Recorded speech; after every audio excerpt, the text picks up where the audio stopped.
juin 2024, 28 degrés estimés à Cotonou et environ. Mesdames et messieurs, bonjour. Voici les titres de cette édition. Ils sont 89,67% des candidats à l'examen du certificat d'études primaires à tirer leur épingle du jeu au plan national cette année. La délibération s'est faite à la direction des examens et concours du ministère des enseignements maternels et primaires à Porto-Novo. Les précisions à suivre. Un nouveau pont désormais dans l'arrondissement de Pauawida. Cette infrastructure vient résoudre les difficultés liées à la libre circulation au niveau de la localité. Suivez dans cette édition le constat fait par l'équipe de la rédaction dirigée par Ulrich Gabin. Et puis, première session ordinaire de la Commission nationale des finances locales à Plakoui. L'objectif est la répartition des dotations du fonds FADEC au titre de l'année 2024 entre les communes. Les détails dans un instant. À nouveau, bonjour. L'examen du certificat d'études primaires CEP session de juin 2024 a livré son verdict dans l'après-midi de ce jeudi. La délibération effectuée à la direction des examens et concours du ministère des enseignements maternels et primaires à Porto-Novo donne au plan national un taux de réussite de 89,67% contre 81,29% l'année dernière. Plus de précisions sur les résultats avec le directeur des examens et concours du ministère des enseignements maternels et primaires. Ce sont des propos recueillis par Emma Rodonou et Thibaut Aroloupé. À la suite de la délibération, les résultats se présentent comme suit. À Libori, nombre d'inscrits, 13 555. Nombre de candidats ayant effectivement composé, 13 301. Nombre d'admis, 11 054. Taux de réussite, 83,11%. Vient ensuite le département de la Takora.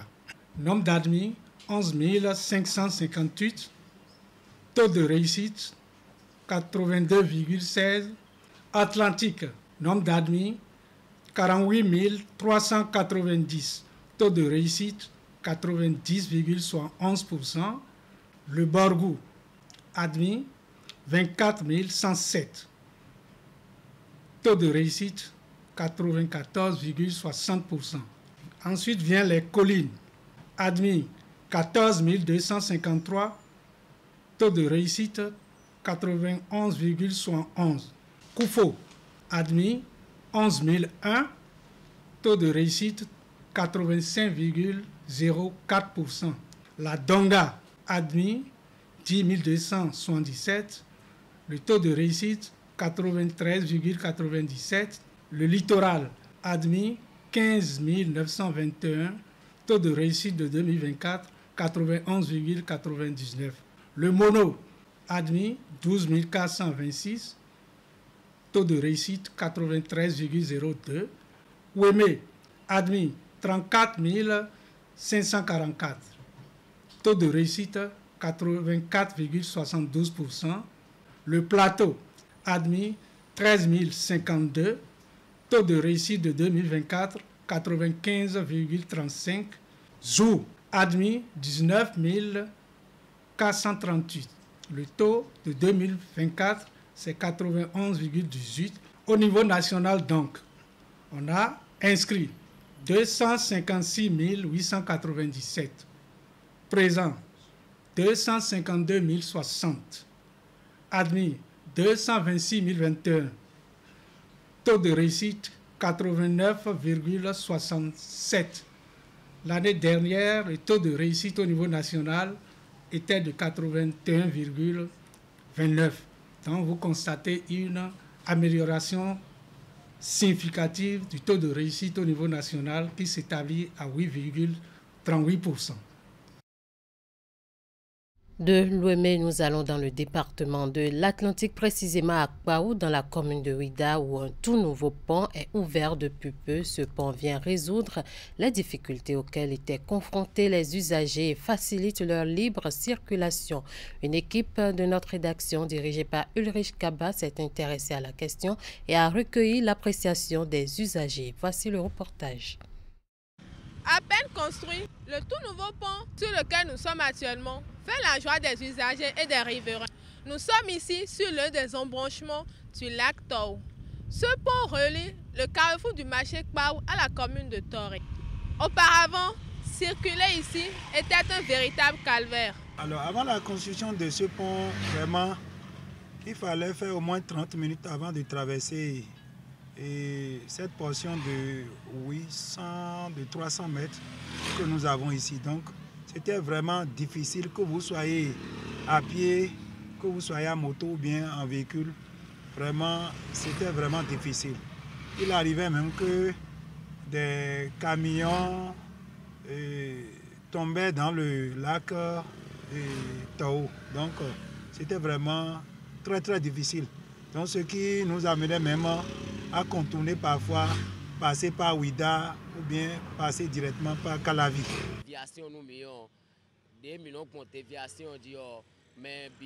Lorsqu'ils nous avaient fait une déviation, tout le monde n'était pas patient. Certains étaient pressés et d'autres agités. Ce qui faisait que lorsqu'il pleuvait, il y avait des embouteillages et la situation était difficile. On se cognait les uns contre les autres. Aujourd'hui, toutes ces difficultés sont presque oubliées par les riverains et les usagers. L'érection de ce nouveau pont sur le lac Tou pour relier Kpaou à la commune de Tori est fortement appréciée par les populations. Et c'est vraiment vite fait et impeccable. C'est vraiment classique, je sais, mais les mots me manquent pour apprécier encore le pont là. C'est du jamais vu au Bénin, ce pont, surtout ce pont là. C'est bien fait depuis son fond d'action, surtout au niveau du chargement. Ici, c'était une descente. Ils ont chargé avec des concassés 1 à 1000 du fond jusqu'à la fin. Sincèrement, aussi là, je lui remercie beaucoup. Et le gouvernement, surtout le gouvernement. Et notre chef d'État. Je suis vraiment dépassé, sans vous mentir. Aujourd'hui, ces difficultés ont disparu et nous circulons paisiblement. La joie est grande dans le rang des populations et leur gratitude est éloquente. Toutefois, l'excès de vitesse qui s'observe déjà sur ce petit pont inquiète usagers et riverains. Une préoccupation qu'ils n'hésitent pas à extérioriser. Voilà le pont qui est déjà construit. Nous devons être patients et éviter les excès de vitesse pour notre sécurité. On va rester ensemble. Pour prendre soin de ce pont. Il y a quelques mésententes qui peuvent venir entre interquartiers. Il y a d'autres qui brûlent des pneus sur les voies pour ne pas endommager le pont. On n'a qu'à rester ensemble pour le protéger. Vous l'avez constaté vous-même. Cette nouvelle infrastructure routière réduit considérablement les difficultés auxquelles sont confrontés les usagers. Mais déjà, l'excès de vitesse et l'entretien du pont retiennent l'attention des riverains. Esther Bokosa, depuis Kpaou pour Canal 3 Bénin. Si la joie est à son comble à Kpaou, à Bomé-Calavi, ce n'est pas le cas. Le mercredi 23 août 2023 était pour les habitants de Tonkpé. À Bomé-Calavi, un mercredi noir, une douzaine de maisons ont été broyées sur décision de justice. Près d'une année après ce drame, les sinistrés sont toujours dans l'espérance. Une équipe de notre rédaction a fait un tour sur les lieux. Les précisions dans ce reportage présenté par Florence Bossa. Les peines ont résisté au temps. Calavi Parana, le 23 août 2023. Les habitants de ce quartier ont vu leur habitation broyée par des engins sur décision de justice. Près d'un an après ce drame, les sinistrés vivent toujours sous des abris de forme exposés aux intempéries.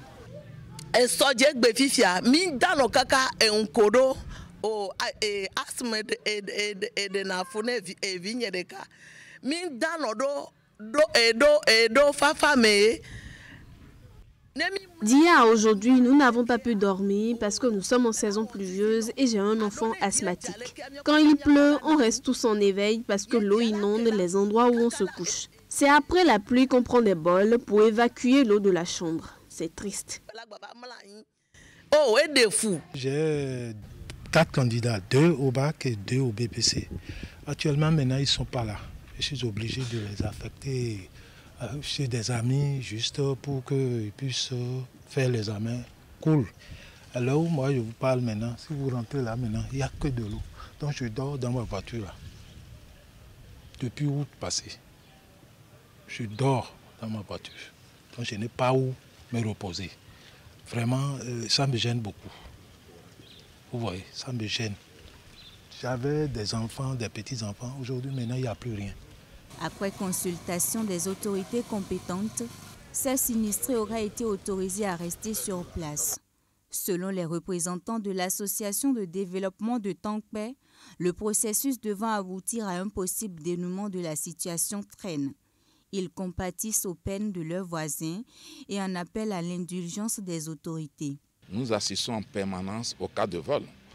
Les gens dorment à la belle étoile. Quand il pleut, tout est mouillé, ne peut même pas tenir 1 minute. Donc nous avons pris des dispositions, nous avons mené des démarches et l'ANDEF même nous a rassuré que tout va aller vite et très vite.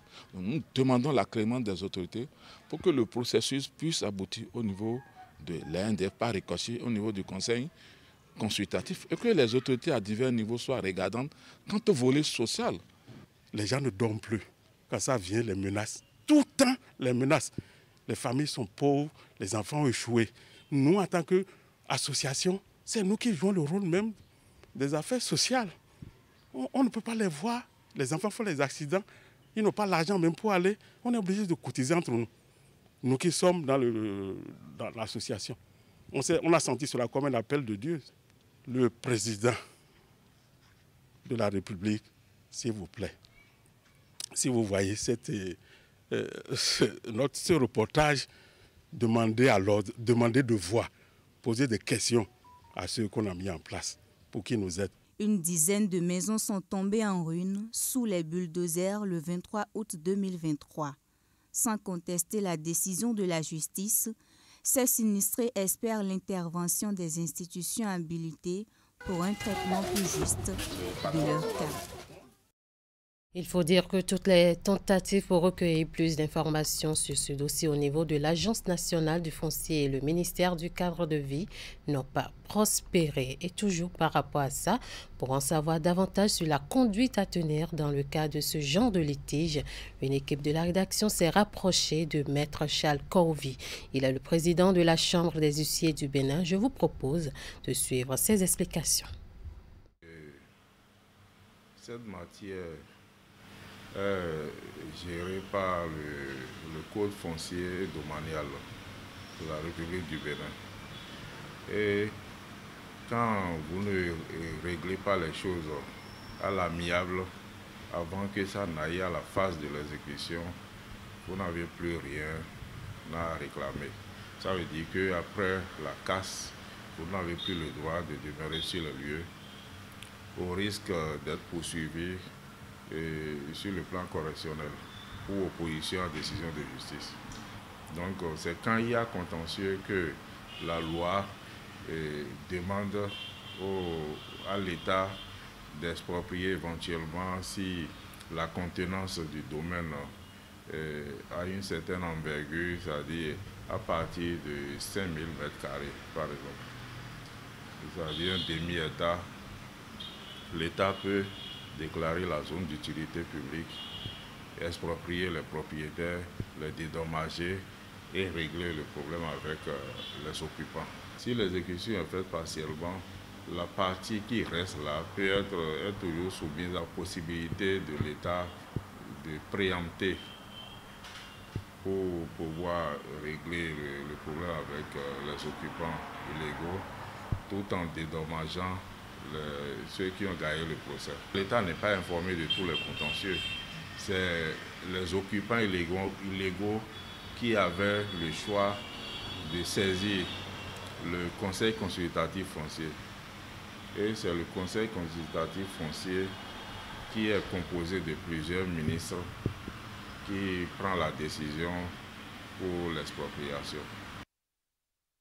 Dans la suite de cette édition, le programme Arche Formation continue de produire des artisans hautement qualifiés dans divers domaines. Après une première cohorte mise sur le marché de l'emploi en février dernier, ils sont au total 3000 à recevoir leurs attestations de fin de formation dès ce jeudi. La cérémonie s'est déroulée au Palais des Congrès de Cotonou sous la présidence de Véronique Toinfodé, ministre des Affaires sociales et de la microfinance. Le point dans ce reportage de Hugues Vingbe et Elvis Tonoukoua.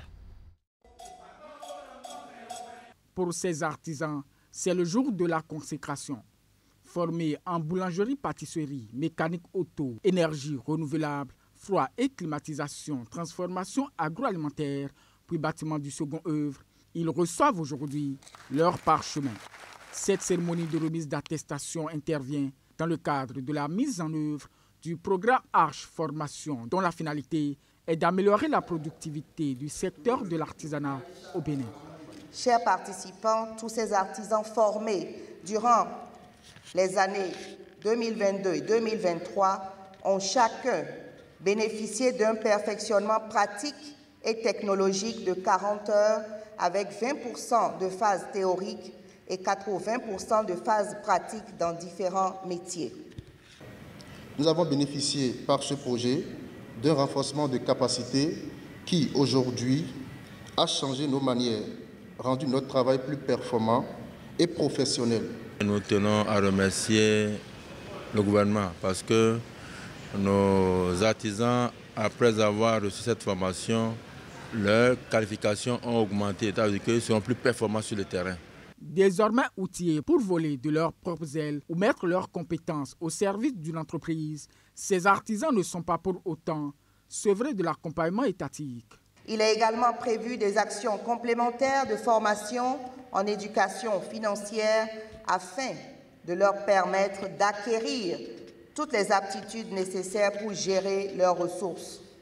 À ce titre, l'État a mis en place un dispositif de crédit Arche Artisan à travers lequel les artisans formés peuvent bénéficier de crédits conséquents pour acquérir des équipements et matériels de travail.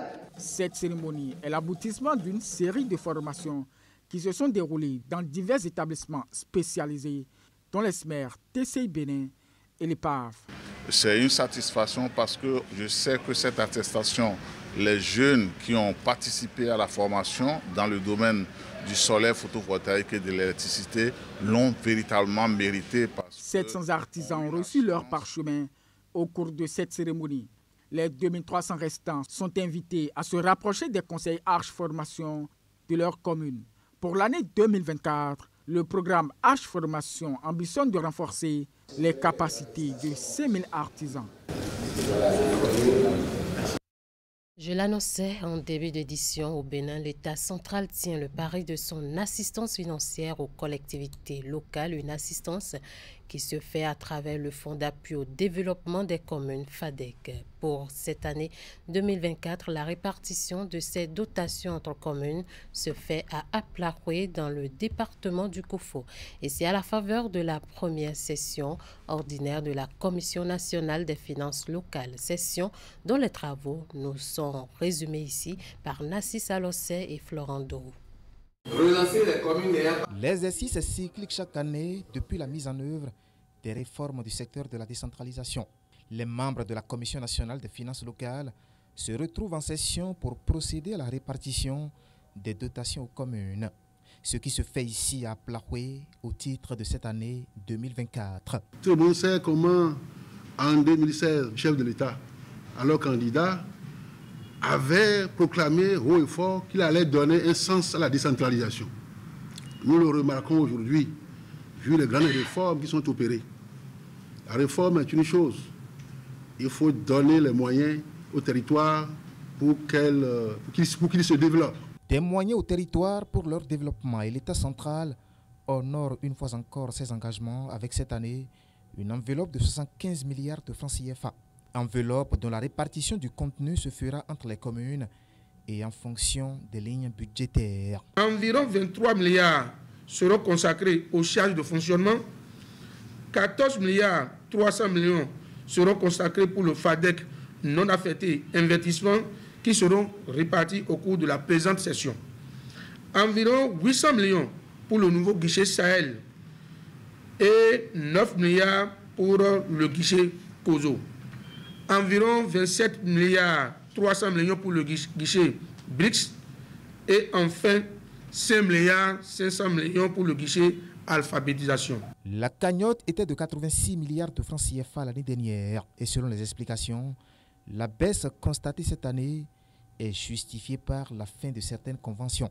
Quant à la répartition, la dotation est faite sur la base d'éléments objectifs et propres à chaque commune. À savoir la population, la superficie, l'indice de pauvreté non monétaire et les notes de performance obtenues par chacune des 77 communes à l'issue des différents audits. En somme, un mécanisme hautement transparent. En plus de la répartition des fonds FADEC, les membres de la CONAFIL auront à présenter à l'État central le point de diligence fait à propos des guichets spécifiques du FADEC. La consommation des espèces animales suit une certaine règle d'hygiène et donc induit la sécurité alimentaire vis-à-vis des humains. Un objectif qui ne peut être atteint sans une lutte efficace contre les parasites. Pour une pareille lutte, il est mis en place le réseau africain de l'Association mondiale pour l'avancement de la parasitologie vétérinaire dont les activités ont été lancées hier à Cotonou. Asiongbo Kanya Asiongbo et Deron Pevi. Ces assises de Cotonou lancent les activités du réseau africain de l'Association mondiale pour l'avancement de la parasitologie vétérinaire. Né depuis 3 ans, le réseau se donne pour but de promouvoir la parasitologie vétérinaire pour améliorer la lutte contre les parasites, des parasites qui menacent la santé des animaux. L'objectif de ce réseau, comme je le disais, c'est de promouvoir la parasitologie vétérinaire à l'échelle continentale, dans l'optique donc de pouvoir améliorer la lutte contre ces parasites. Très facilement, il y a ce passage d'un pays à l'autre des germes. Donc l'idée, c'est de pouvoir travailler ensemble de façon à pouvoir améliorer la lutte à l'échelle continentale. Les 54 pays africains sont concernés par le réseau. Son plan d'action tourne autour de 3 axes. Mise ensemble des experts qui travaillent sur la thématique, prise en compte de tout ce qui concerne la parasitologie, mise à la disposition des éleveurs des résultats. Le ministre béninois de l'Agriculture, de l'Élevage et de la Pêche se réjouit du lancement des activités du réseau et rappelle aux membres les défis. Votre initiative, je dirais notre initiative, contribuera, j'en suis convaincu, à améliorer la sécurité alimentaire, le bien-être des animaux, la durabilité environnementale de l'élevage, tout en réduisant la vulnérabilité au changement climatique. La mission de votre réseau serait de promouvoir les meilleures pratiques de gestion des parasites vétérinaires en Afrique et de diffuser les connaissances générées à ses membres et aux communautés affectées par les parasites animaux afin de renforcer davantage la contribution du sous-secteur au développement économique et social de nos populations. La lutte contre les parasites nécessite une approche transfrontalière en raison de leur mode de dispersion. Cette dispersion endémique des parasites pèse lourdement sur la santé et la productivité des animaux, a expliqué Gaston Kossidossoui. En outre, il a ajouté que les parasitoses représentent en elles seules une incidence financière annuelle de plus de 4 milliards de dollars pour les petits exploitants en Afrique.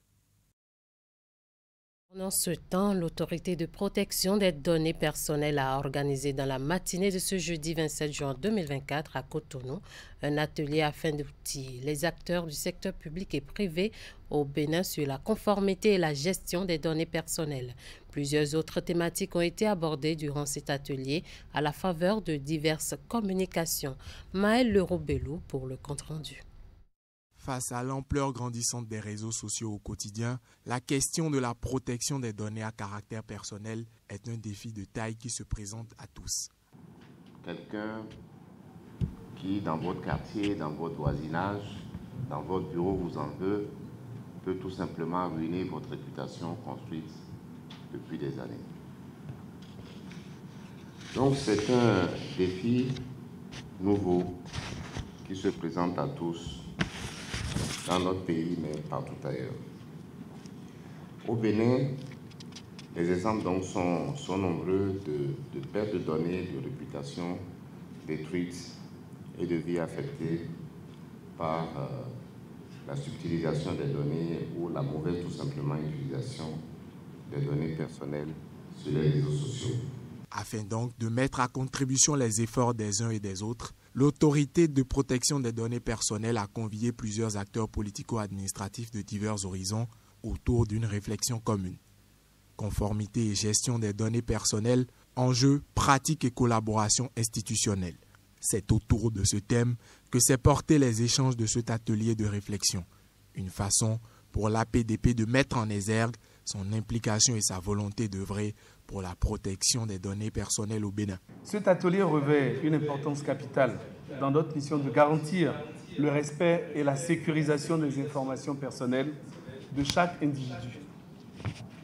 La protection des données personnelles est au cœur même des préoccupations de notre autorité, car elle concerne non seulement la vie privée des citoyens, mais également la confiance qu'ils accordent aux acteurs qui collectent, traitent et stockent les données personnelles.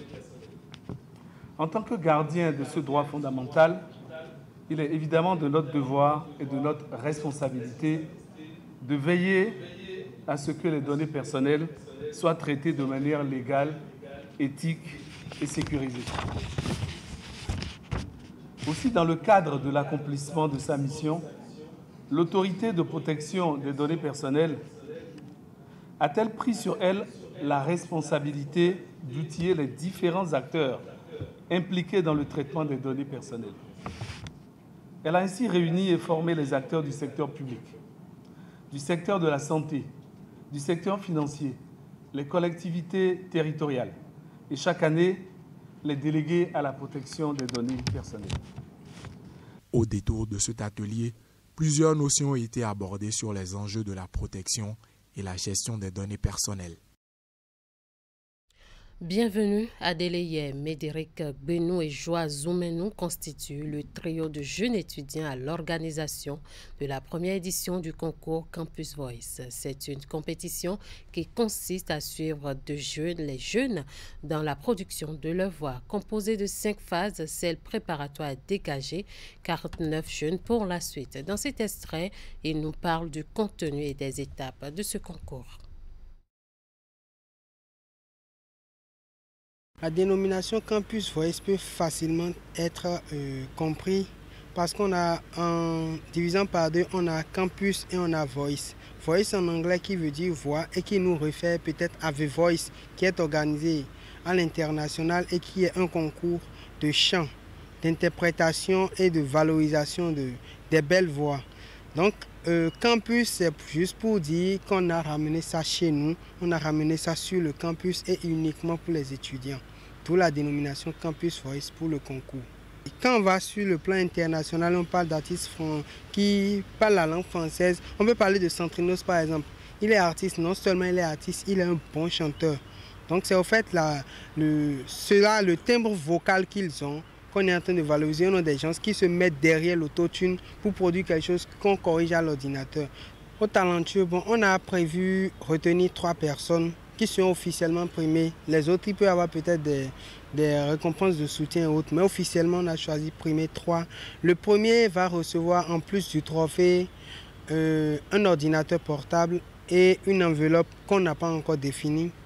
Le deuxième va recevoir un smartphone et une enveloppe qu'on n'a pas encore définie.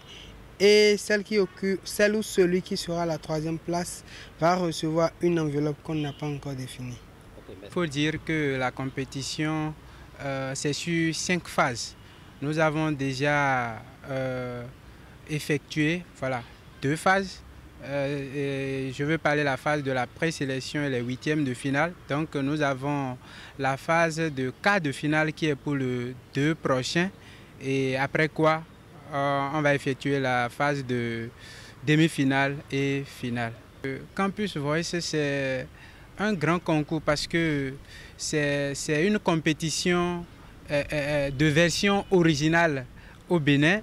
Ça n'a été fait nulle part au Bénin, il faut le dire, il faut l'avouer. Donc nous lançons un appel très vibrant à tous ceux qui ont de bonne volonté à accompagner de telles initiatives parce que voilà, seul on ne pourra rien et j'avoue que jusque-là, nous faisons avec nos propres moyens. Ainsi se referme ce 13h au Bénin. Merci de nous avoir suivis et merci à toute l'équipe de rédaction, de réalisation et de diffusion. Passez un bon après-midi.